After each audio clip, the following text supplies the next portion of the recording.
ఒక పెద్ద సంచలనం నడుస్తుంది దేశం మొత్తంలో. భారత్ యొక్క సోవరెనిటీ అంటాం కదా, ఆ సోవరెనిటీ గ్రిడ్ని చోక్ పాయింట్ల ద్వారా చోక్ చేసే ప్రయత్నం చేస్తుండ్రు.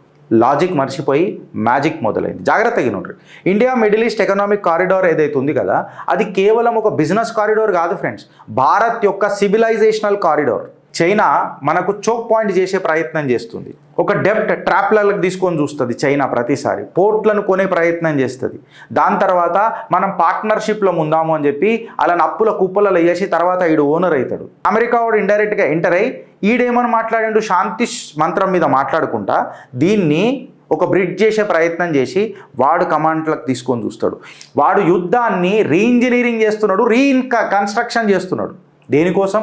ఇన్సూరెన్స్ని కైవసం చేసుకోనికే, మిలిటరీ స్టెబిలైజేషన్ చేసుకోనికే, మెంబర్షిప్ మనీ కోసం. మోడీ ఏం చేయడానికి ప్రయత్నం చేసిండు? ఒక కారిడార్ తయారు చేయడానికి ప్రయత్నం చేసిండు. నా భారత్ నా ప్రధాని. ట్రంప్ ఏం తీసుకొని వచ్చిండు? ఒక కంట్రోల్ రూమ్ తీసుకొని వచ్చిండు. ఇక్కడ చైనా కౌంటర్ గేమ్ మొదలెడుతుంది. ఇంఫాల్ దాకా ఒక స్ట్రాటజిక్ స్టీల్ స్పైన్ తయారు చేసింది. వెన్నుపూస అని అంటాం కదా మనం, వెన్నుపూస. రోడ్స్ మంచిగా ఉంటాయి, బట్ రైల్వే వచ్చింది అనుకో స్ట్రాటజిక్ ఉంటుంది. జిరిబామ్ నుంచి ఇంఫాల్ దాకా మణిపూర్ని ఇంటిగ్రేట్ చేయడానికే భారత్ ఒక రైల్వే గ్రిడ్ తయారు చేసింది ఫ్రెండ్స్. భారత్ ఒక రైల్వే గ్రిడ్ తయారు చేసింది. ఇది భారత్ యొక్క స్ట్రాటజిక్ వెన్నుపూస అని చెప్పి మాట్లాడుతున్నారు.